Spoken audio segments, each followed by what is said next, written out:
spring has finally sprung. And you know what that means, besides the groundhog getting their things and leaving because you've been here too long for all this winter talk, sir. That means Coffee with Yvonne is on a little bit of a hiatus from mid-March until early April. But don't worry, in the meantime, enjoy these Coffee to Go episodes in which we pull from the Coffee with Yvonne archive.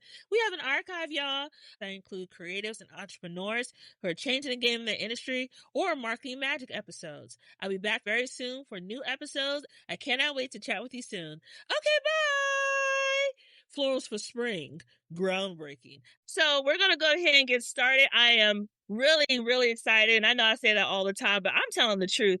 I have an OG in the tourism game on my show today, y'all. I have a fabulous woman. Child, when I tell y'all this is a baddie, okay, this is goals for professional women like myself. She not only keeps it 100, but she looks out for her community. She is authentic, and she is one of those kind of people that she will pull you in when she has opportunities for you and make sure that her people are always doing good and have an opportunity to eat. All right. So let me introduce you to Miss Karin Aaron. She is a 36-year veteran in the hospitality and tourism industry after starting her career at Continental and United Airlines before spending the next 15 years in hotel management at Hilton Hotels and Resorts, Hyatt Regency, and the Ritz-Carlton Hotel brand. As an experienced destination marketing professional, she has held several, and let's repeat that for the cheap seats in the back, several leadership positions at Visit Loudoun in Virginia, Visit Montgomery, my former place of work where I met Karin in Maryland, before she was hired as the HBIC, or professionally, President and CEO at the Greater Newark Convention and Visitors Bureau, where she was responsible for the strategic direction and organization to include financial performance, short, long-range planning, advocacy, and branding.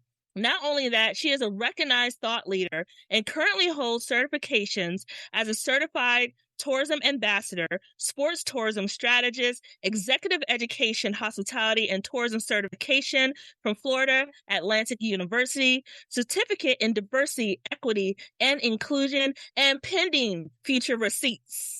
Certified Destination Management Executive from Destinations International. In addition to her many accomplishments, Karin is also the managing partner at KKD Tourism Advisors, LLP. And with that being said, welcome to Coffee with Yvonne. Love it, Yvonne. Keep it real. Keep it 100. Love, love, love the introduction. I appreciate you and thank you for having me on your show, Coffee with Yvonne. Love it. Hey.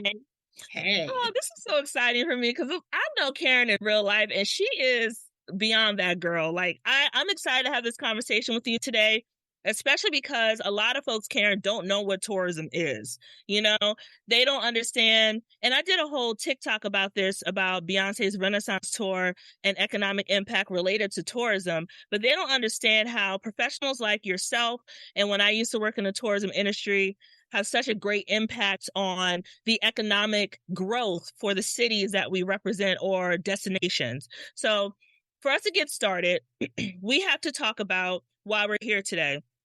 First and foremost, your company is doing a new initiative with your business, the Greenbook experience. But that is, for those who don't know, during the days of Jim Crow, the former NYC mailman, Victor Hugo Green, he created the original Greenbook as a guide to keep Black travelers safe from 1936 to 1967.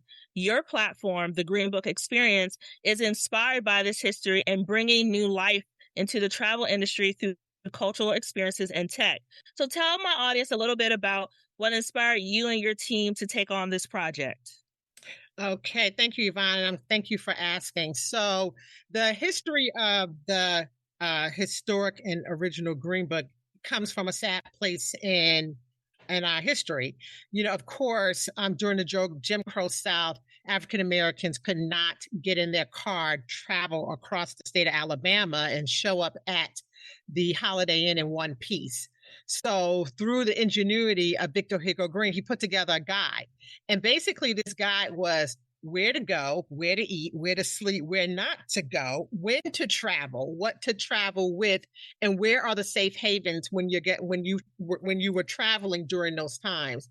And it was very important because what we know about the connection between the book and travel, it's all about economic impact. It's all about supporting these businesses. So although that we didn't have the internet back then, we didn't have AAA maps, we didn't have GPS. So to have a guide that's going to tell you where to go from one state to another state where you can spend your Black dollars with another Black organization or another Black entrepreneur, that was huge when it came to the Deep South. So for me, it was the pandemic hit. Travel and tourism was shut down like any other industry in the country. And I don't say that lightly. When you have a ground stop on airlines and no one can travel, the entire industry was obliterated.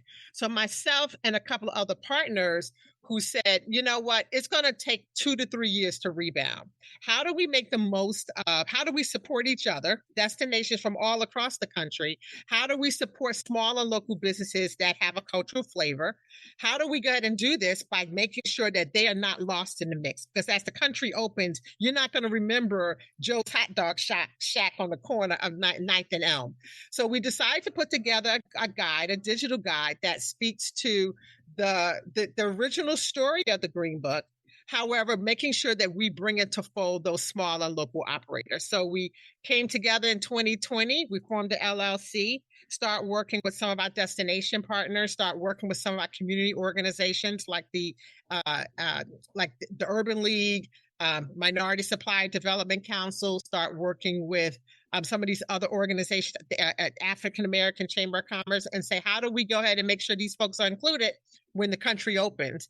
And that's how the Green Book experience came to life. And it's been a beautiful story because a lot of times people say, you don't, only the locals know the local guy, but that's not how this works.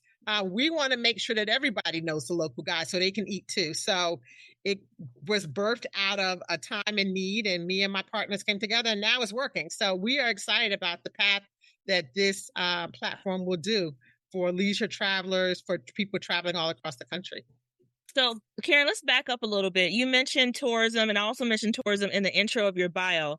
For those who may not be familiar with what tourism is all about, can you give like a brief overview about the industry and its impacts on our day-to-day lives? Because we don't get the respect that we deserve for what what we do. I don't work in tourism anymore, but when I did work in tourism, I learned a lot about how important it is economically. So go ahead, tell the people. So I'm going to keep it short. So tourism is not going to Disney World, spending $150 a ticket, and then going home with some Mickey Mouse ears and saying, great vacation.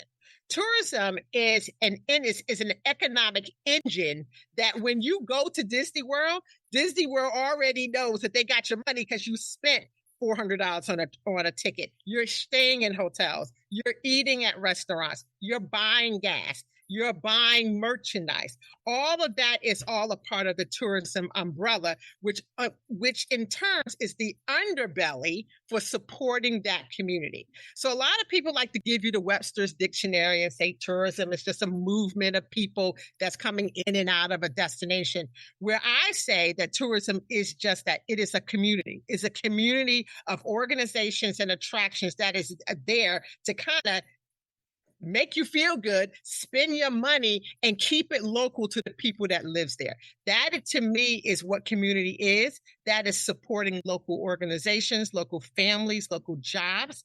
And that is why tourism is important. It's a $479 billion industry. So it's not something to be played with. And people take it for granted because they got the Mickey Mouse ears and they came home with a good time. It's actually feeding families and providing jobs. And I'm glad you broke it down like that, because when I worked in tourism, everyone had the assumption that, nothing wrong with it, that I worked in hotels. I'm like, no. I don't work in that part of tourism. It was more of the overarching impact. We worked a lot with Destination DC, the state of Maryland, the international tourism. I've hosted people from all over the world to bring them into a destination. Now with you, because you were an HBIC and continue to be one, you have an extensive background, mostly serving as the CEO of Visit Newark. Did I say that right? Newark? Is it Newark or Newark? It's actually the full name, which I got to give them some credit. It's the Greater Newark Convention and Business Bureau, or Greater Newark CVB. Okay, Greater Newark CVB.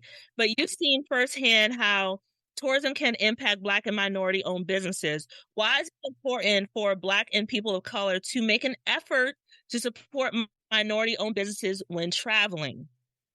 So, in a perfect world, the big and shiny objects like the museums, the zoos, the big fancy restaurants that you know of, they have the love. They have the tools and the resources. They're on Google. You can find them through your GPS. You can find them through your CVB. But what you don't know about is the little tiny coffee shop that may be called Tony's Minis. And they may not have a website. They may not have a social media person that is pushing their brand out there. You may not know of the small barbecue joint that's on the corner, and he's licensed and he's certified. He has the best barbecue in town, but the locals know him. That's why it's important that when you get into a destination that you find those local eats, you find those local businesses, because they're not on Google. Google don't know where there's no latitude and longitude for the corner of 6th and Elm. What it is that there's a dude down there that's been there forever, or there may be a bus company that may have one bus, and he's known for the guy that's going to bring people in and bring people out. He's running trips to Atlantic City. The bottom line is that not everybody has the tools and the means and the resources to be on a major tourism platform.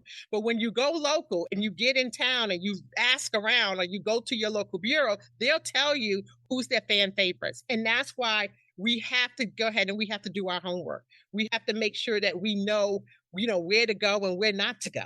We have to lean on recommendations and lean on your own research, because that's where you want your money to go. You want to support those local operators that may not know who you are and when their next big, their next purchases may come from. So that's why it's important that we dig deep and make sure that we are supporting the folks that support us. And you're absolutely right. When I was in San Francisco recently for work, everyone had their recommendations of what museums to go to and this, that, and the other. And I always purposely make a list like, okay, I know this is the hot spots for the tourists to go to, but where are the Black people? Where's the culture? Where can I pull up to have an authentic experience? And instead of going to the big museums, I went to the smaller exhibits to see Kehinde Wiley, he had like a limited show at the DeYoung Museum. I went to the Museum of the African Diaspora instead of to the San Francisco Art Museums. I pulled up to the places that my coworkers didn't want to pull up to. I said, I'm going anyway to make sure Big Mama and them know they got my dollars. Exactly. And you know what? I wanted to think about too, Karin, when it comes to people having this idea that when you do travel, supporting Black and brown owned businesses, a lot of times people think that they're in undesirable communities. And let's just keep it a buck. People are used to going to places where, like downtown DC, they think DC all looks the same, but the moment they step outside on the blue line, they're afraid. But some of those areas that are less tourist destinations have the best food, the best culture, etc. So what recommendations would you give for those who may be outside of the community, how they can embrace different cultures without having that immense fear sometimes associated with it through tourism?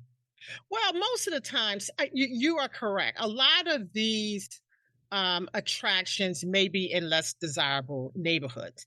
And it's unfortunate because they may not can afford the big rent that you're going to find down at the Inner Harbor. But you can go into some place like Baltimore where they have the National Blacks and Wax Museum. So some people will be like, ooh, I'm not going over there. But you also got to know, you got to look beyond the greater good. I mean, a lot of these organizations and these exhibits are supported through grants and through foundations, and they have a responsibility to provide a great product.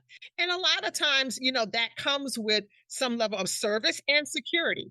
But I think that we cannot get caught up in our own fear of saying, well, I don't want to go down there because, I'm afraid that I'm afraid for what I don't know. You got to know that they're there for a reason. And if they can come in every day and provide a product or exhibit or an attraction for all of us to enjoy, we should feel inclined to support them too. So I think that a lot of times we get into our own head about what we think that is safe and secure. But at the end of the day, there's no place like a better experience than, I hate to say it, than in the urban or in the African American community. That's where the food is. That's where that's where the festivals are. That's where the house music and the jazz festivals are. That's where the fish fry is at. So that's where the people and those are the places where people live. And I think that if we can do our research, ask around, I think we'll find that you'll have a much better experience and it'll be much more fulfilling if you get and you just go for it. And I appreciate you saying that. Now, to shift gears, there's an association with tourism where people are okay with being in their bubble. However, there has been a shift in recent years. After the passing of the Civil Rights Act, there's been a resurgence of certain ideas and behaviors that do mirror the days of Jim Crow. For example, Governor DeSantis of Florida has been passing legislation targeting minorities and members of the LGBTQIA plus community. From your experience, for those who are minorities and members of the queer community, how can they stay safe? I can talk, y'all, when visiting areas that are less racially tolerant. So I think that what DeSantis is doing in Florida is an abomination, but it's a wake-up call for all of us. Anytime that you have a governor, and just so you know, it only takes one. Start with someone in that position where they sugarcoat and start to tell minorities, and whether it's minorities, gay and lesbian, it doesn't matter. What you can read, where you can learn, where you can what those type of actions that's going to be taking place in their state. I think that every minority group should look at another option. Disney World is not just in Florida; it's also in the state of California. So you can go somewhere else to go ahead and get your Mickey experience, because that's a wake-up call that's saying that these states are not friendly to minorities. And then when they start to pass legislation where you could be penalized or criminalized because of what you teach in school, that is absolutely horrible. I think that this is disgusting warfare against the minority community. And I think that we have to go ahead and understand that the power of the dollar is real, that unfortunately, there are communities inside the state of Florida that can benefit from our tourism dollars, but I also don't support that. I don't support this action that he's doing against certain minorities. As regards to being racially tolerant, we don't want to be ugly. We want to be mindful that Floridians, African Americans, and cultural minorities need to eat too. But we have to go ahead and vote. I mean, this is, I'm speaking to the state of Florida, and I'm speaking to everybody who's paying attention to this national election. This is where your vote matters, because we shouldn't have to be dealing with this at this time. And it's unfortunate because this is the issue that he brought to the table. And now we know money talks. That's the power that we always have, and that's where we have to stick with. But yeah, Yvonne, I am so disappointed that we are in this position 50 years later, 100 years later, and it only takes one. So we got to wake up and pay attention to what's going on. We really do. And with DeSantis legislation, there has been a blatant attempt at rewriting history and the contributions of the Black community and other minority communities. How is the Green Book experience helping to ensure our culture and contributions live on? We leave no one behind. So for me, again, going back to those local small operators, they live there. They were born and raised there. There's communities such as, I was down in Florida recently, and I went to the Goombay Festival, and you go into Overtown down in Miami. These people live and work there. They've been there all their life. However, my role in the Green Book is to make sure that they're not forgotten. Just like that book, the way that book was written, that we're going to put it in print. So when you're going through that, you know where to go. So you may skip past the Starbucks and go to Joanne's coffee shop. But guess what? You're going to know that Joanne's coffee shop is there. And that's our responsibility to make sure that you're well informed. So for us, working with our partners inside the state, making sure that we're connected to the minority community and making sure that they have a platform and an outlet that they can get and showcase their business and showcase it for anybody that's traveling through so they can be supported, because DeSantis is not going to help you get there. If he's going to remove African American studies in the college system, you can trust and believe he doesn't give a damn about Yvonne's coffee shop on the corner in downtown Fort Lauderdale. He just don't. So someone has to be an advocate for you, the little guy. And that's I believe that as someone in tourism and understanding how this economically can make your business grow and help you to compete, that's how the Green Book experience is a way that we can get that done for you.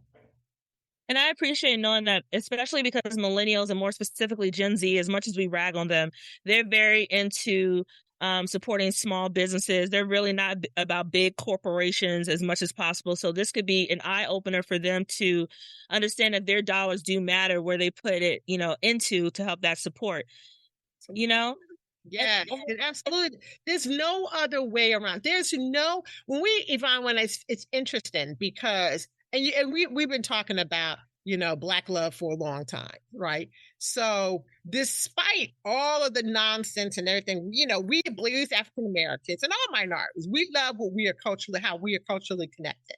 And there's no other reason why we don't or should not support each other if we know.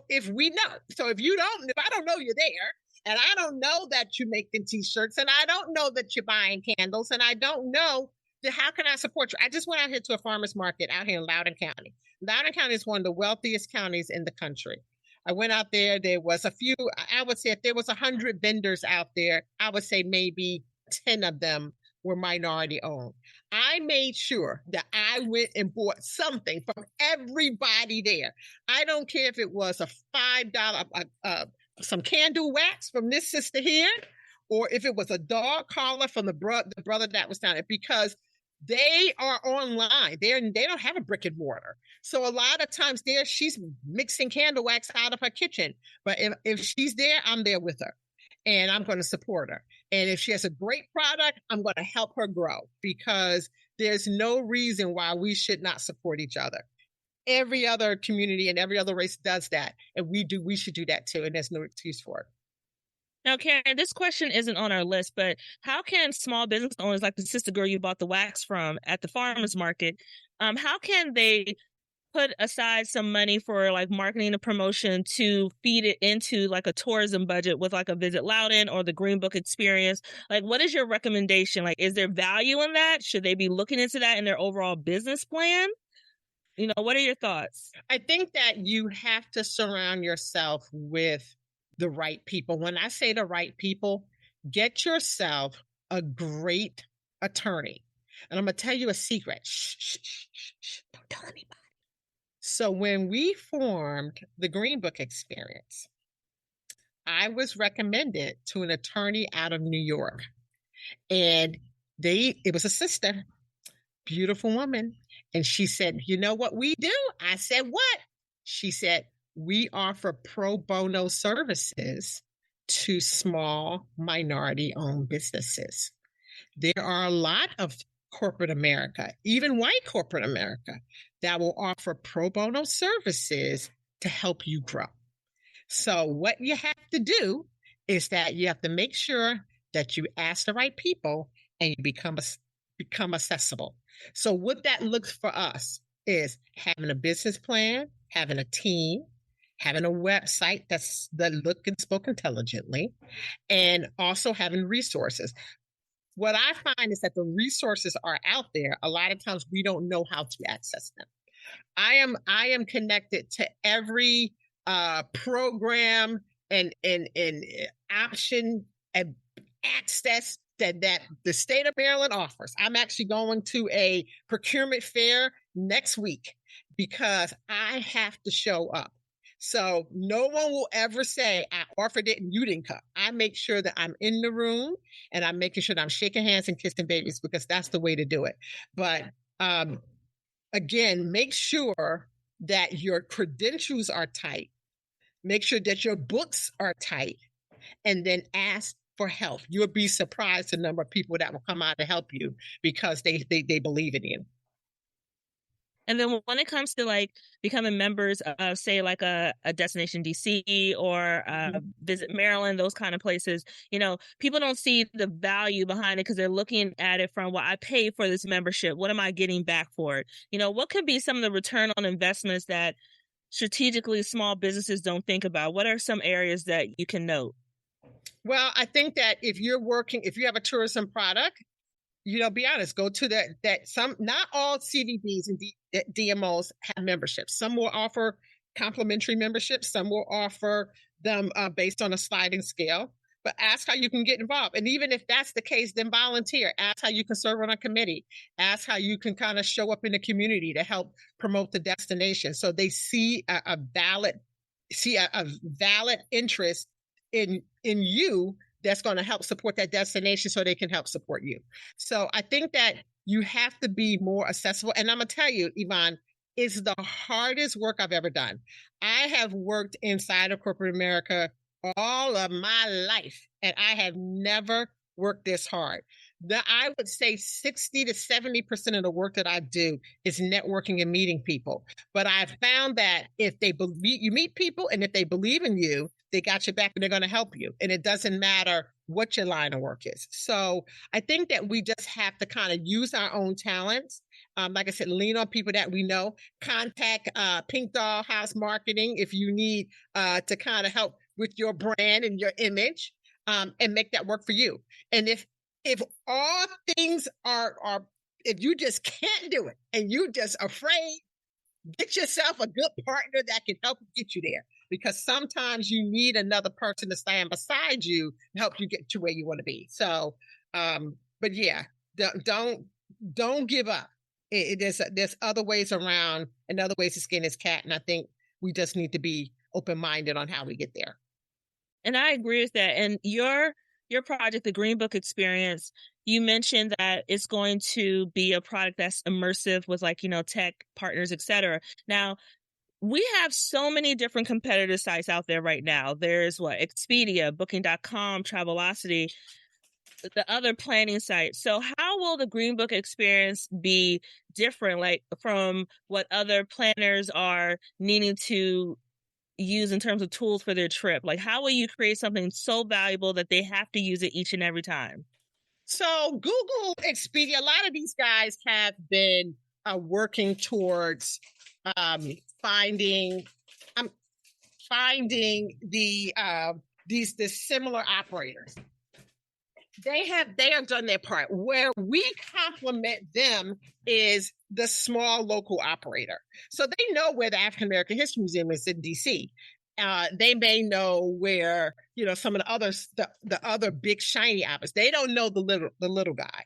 So what we do is that we work alongside our membership with the associations, the African American associations and the Hispanic associations, and the community to find out where the small guy is. So we're not necessarily competitors. I mean, we want to my goal is to bring a tool to them or support, and they support us and we support them with those organizations that they can't find. And we've had great meetings with Google. We've had a great meeting with Expedia, had a great meeting with Viator, and they're saying, help me help them. Karin, if you know of someone or you have an operator or you have a partner or a restaurateur that we don't know of, bring them to our attention. So what we're doing is we're bringing them a new line of owner operators that they may not know of. And that's how the Greenbook experience will complement them as well. Got it. That makes sense. So in line of a partnership with these bigger conglomerates to provide a platform for those small businesses who don't have the budget or the resources to get in front of an Expedia or, Google, correct? Exactly. Got it. So, And then thinking about what I've seen on your website, I saw a mention of the Greenbook Institute, a 501c3 nonprofit focused on supporting towards and minority-owned businesses. Is that correct? Is that something that is an initiative for the Greenbook experience? it absolutely is. So when we founded the Greenbook experience, the goal was always about supporting local minority organizations. And if you're on our website, greenbookexperience.com, one of our main mission is that and I'm going to recite it because it's on the front page of our website. It says, we envision a world where businesses in any destination, regardless of size and background, will have equity and access to the global tourism economy. So again, circling back to our small and local operators, we want them to have access to this global tourism economy where they're eating too, with the bus groups, the leisure travelers, the meeting planners, the family reunion groups. We want to make sure that's connected. So four of our pillars is sustainable tourism. How do we help these businesses sustain themselves over the course of time? So if it's a small cupcake shop on the corner or it's a small barbecue joint, how do we help them sustain a line of business and sustain their business through this tourism economy through products and services? Education is working with our educational partners, such as Florida Atlantic University, working with some of our DMOs to make sure that they have access to resources and how to get and connect and compete and be accessible. So building that bridge to make sure that they know exactly what this industry is about.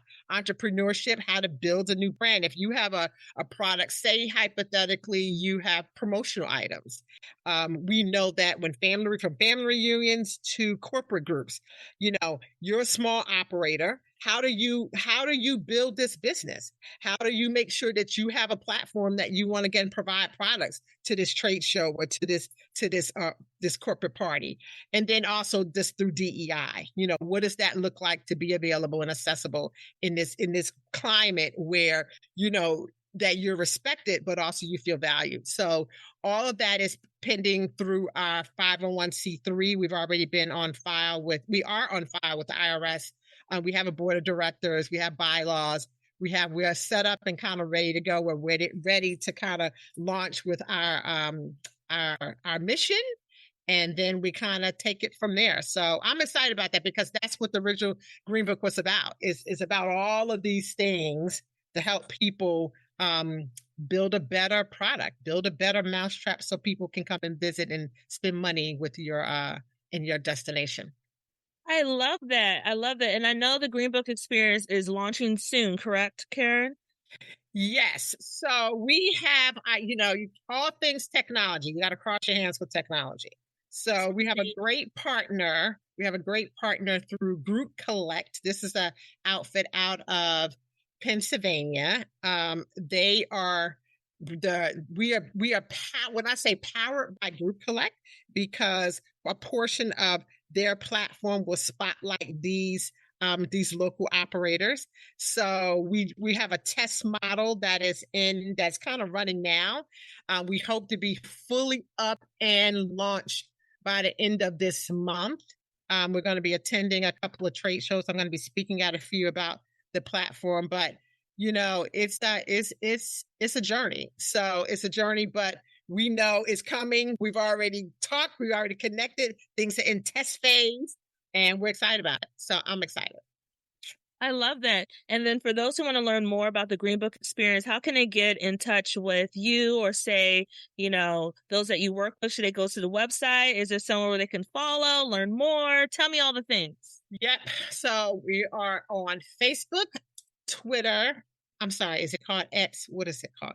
No, it's Twitter. We don't call it. Let me correct, because I was not happy with Elon Musk. So I actually closed my Twitter account. And then when I went to go do it, you know what happened, Yvonne? What happened? It's almost like it didn't want me to close it. It took me through all these hoops and ladders. So anyway, we have a Facebook account, we have a LinkedIn account, we have an Instagram account, and I got this bootleg Twitter account that I didn't want to have anything to do with, but we'll see. Also, if you're on the website, you can sign up for updates and alerts about the launch.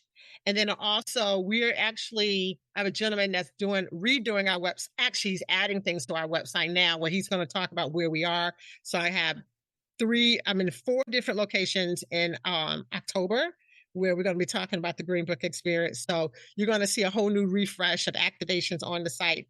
So, but yes, start there. And then you can always email me at Karin@greenbookexp.com. Wonderful, wonderful. Well, Karin, that was a fantabulous interview. Now, I know we're done with the Greenbook experience questions, but do you want to do a couple quick fire questions with me? Real quick. You know, with Yvonne, anything can come from Yvonne. So I am prepared. Let me see. All right. Let's do it. Okay, let's do it. Okay, first question. And remember, these are top of the dome. It doesn't have to be perfect. First thing that comes to your mind, okay? Okay, wait. Let me think. Okay, recenter. Got it. Okay. All right. What was the best advice you've ever received? The best advice that I've ever received? Yes. It's stupid, but I'll tell you. Tell me. So it's a woman. I met an older white lady. She was so sweet. And she came into the city and she came into our bureau and she said, I'm going to give you the best advice. She said, go when you can, not when you have to. And I was like, what does that mean? And it was so funny. And she said, go to the bathroom when you can, not when you have to. And I was like, that was so funny to me. But and now it's kind of cheesy, but I loved it. But one thing that I always have one thing that I'll say, I don't know if this is advice or something that I live by, is the quote that is on my my signature. And my signature is the African proverb. It says, if you want to go fast, go alone. If you want to go far, go together. But I've had this in my signature line for like the last 5 years, actually longer than that, because I realized that, you know, even as a minority woman, you know, sometimes we're kind of out here and we feel like we're on this island, you know, by ourselves. And I am a little bit of a control freak. I like to do things on my own, but I realized that everywhere I've been, I've had a journey with people who love me and they've been with me. So I think it applies to me that if you want to go fast, you go alone. And that's what I've been doing. But every time that I have stepped out and I wanted to go far, I went together with people who love me and support me. So that's the proverb, Yvonne. I'm going to make sure that I have it up with next time you call me, because I have it. It's me 100%. Okay, and then for the next question, in your opinion, who is the best rapper or singer of all time? Andrea Bocelli. The opera? Yes. I did not expect that answer to come from you. I'll tell you the truth. I love him. And, you know, when you have to overcome, because, you know, he's blind, he's sight restricted. And when you are born in a place where you cannot see and experience life, but you can belt out beautiful music, I think that is a gift from God, and he is fabulous. I love him. My dream is to see him in Italy next year. Andrea Bocelli. Write that on your vision board, you know? It was on my vision board last year, but I couldn't afford it. But yes, that's to me, that he is the best singer of all time. Okay. And then thinking about movies, what movie do you enjoy quoting the most? It's cheesy, but it's the truth. It is from A Few Good Men. Okay. He says, you can't handle the truth. You can't handle the truth. Yeah. Yep. And you know why that is? Why? Because people can't handle the truth. The truth is all about fear. And, you know, people don't want to deal with the pain. People are embarrassed. And a lot of times we can't handle the truth, but we have to own it.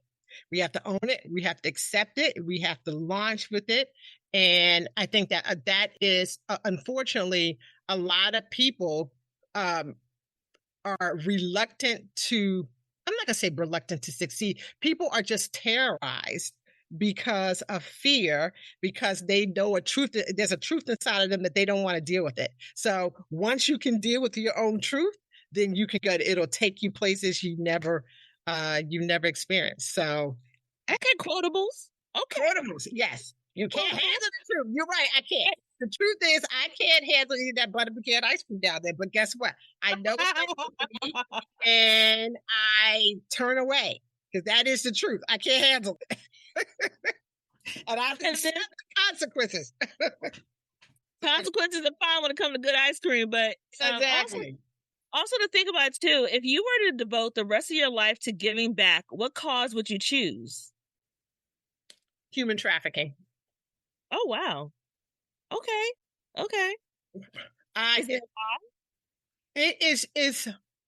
It's stunning that an individual can traffic another individual for profit and gain. Like I just don't, I cannot even imagine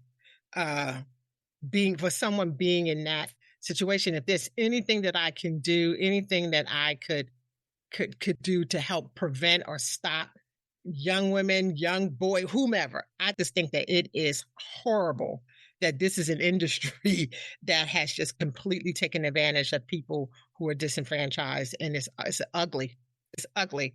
If I could, whatever I could do to change that, I would. So I'm always on the lookout. Anytime I'm out in public, if I even remotely see anybody that looks like that they're not with the right person, I absolutely speak out. I'm like, that don't look right over there. I'll tell you a quick story. We were in, Ronnie and I went on vacation in Costa Rica. And there was an older guy. He well in his 60s. There was this young girl. She was with him. And you can tell. I mean, she was at the pool. He was at the pool. And I was like, this don't smell right. I said, she don't look right. And every time she got up, she got up to move. He got up to move. And I said, this don't smell right. So Rodney, when my husband is in law enforcement, I was like, we're in a foreign country. I said, Rodney, I said, something's up with that situation. He was like, Karen, he said, listen, I'm an American. We in Mexico. I said, I don't care. So I went over to the hotel staff and I said, listen, that young lady over there, she just doesn't feel comfortable. She doesn't feel safe. Now, security came and they talked to them. I don't know what the situation is, but I knew it wasn't her husband and it definitely wasn't her father. But it happens every day. And it's unfortunate. So, yeah. Okay. And then thinking about it too, Karen, if you were to say write a book one day, right? What would your book be about? Raising Black boys in the 20th century. Raising African American boys in the 20th century. As a mother of 2 African American boys, it is the hardest thing you're ever going to do in your life. And there may be books that are out there. I would love to see a platform of short stories of women who have raised Black boys and minority boys, because it's a different type of skill, particularly being a Black mother, and I'm fortunate. I've been married. Both my son's fathers was in their life, but the challenges and the obstacles that they have to go through is just unprecedented. So I would put my spin on it and would love to hear from other moms that are out there. What worked for you? What didn't work? What do you have to do, and the things you have to say at birth that you may have to say and do again when they're 20 years old or 30. So I just think that there's a spirit for people who raise young men, and it's tough for them. It's tough for them. We need a community like none other for raising Black boys. That would be my book. Okay. And then finally, if you were a coffee, what kind of coffee would you be? So I'm going to full disclosure. I don't drink coffee. I have never. How? All that energy you got, you never touch a cup. Not even a single cup. My mother forbid us to drink coffee. She said no coffee or tea until you're 20. So ironically, me and all of my siblings, hardly any of us ever drink coffee. However, if I had to drink some, I would probably go with a cafe mocha or something like that. So it's a little bit of sweet, it's a little bit of bitterness, a little bit of creamy, it's a little bit of, kind of tan looking. I would go with like something like that. So I can get a little bit of jolt, but I can still remain sweet and kind like I am. And smooth. Love that answer. The Karen. It'll be well, no, we don't want to be the Karen. No. Don't call me a Karen now. No, I'm not. Well, Karen, thank you so much for joining me for coffee today. I appreciate your time, and I look forward to chatting with you soon.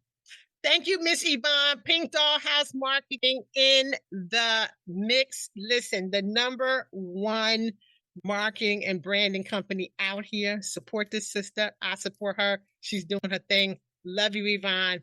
It was a pleasure. Never be satisfied.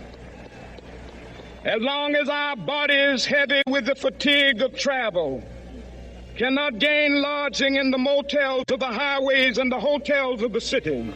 Coffee with Yvonne is produced and edited by Yvonne Pearson. Coffee with Yvonne is created by Pink Dollhouse Marketing.